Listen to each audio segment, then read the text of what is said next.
Kisah ini diambil dari kehidupan nyata, dituliskan kembali di sini tidak lain agar bisa diambil ibroh dan pelajaran darinya. Seorang lelaki tua yang tinggal di Al-Qasim, Saudi Arabia terhimpit hutang yang tidak sedikit jumlahnya, di mana orang yang dihutangi adalah seorang pedagang kaya yang juga sudah berumur. Pemilik piutang tersebut sudah beberapa kali meminta kepada lelaki tua tersebut untuk mengembalikan hutangnya karena memang sudah melebihi jatuh tempo dan sudah ditangguhkan beberapa kali agar mengembalikan hutangnya, akan tapi ia tidak juga dapat mengembalikannya. Jatuhlah pada pilihan yang diberikan oleh orang yang menghutangi, kalau tidak membayar hutangnya maka ia harus masuk penjara.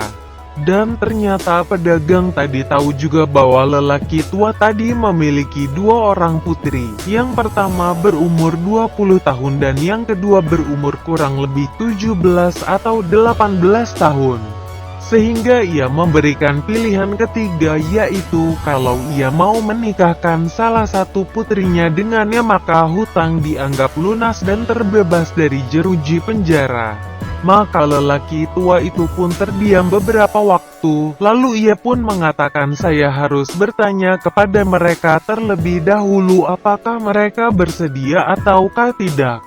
Maka setelah lelaki tua tersebut menceritakan hal ihwalnya kepada anak-anaknya, maka putri pertamanya pun menolak dengan mengatakan, saya tidak bersedia menikah dengannya.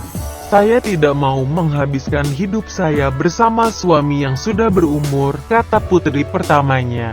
Maka mendengar hal itu putrinya yang kedua pun menimpali, saya bersedia menikah dengannya agar ayah tidak masuk penjara dan terbebas dari lilitan hutang.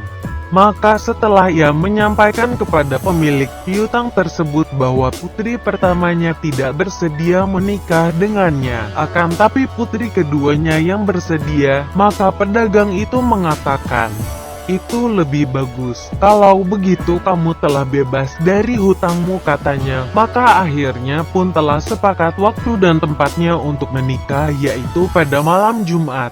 Di antara kebiasaan sebagian orang Arab, sebatas sepengetahuan penulis bahwa orang yang menikah setelah akad nikah tidak langsung tinggal satu kamar atau satu rumah bersama istri barunya.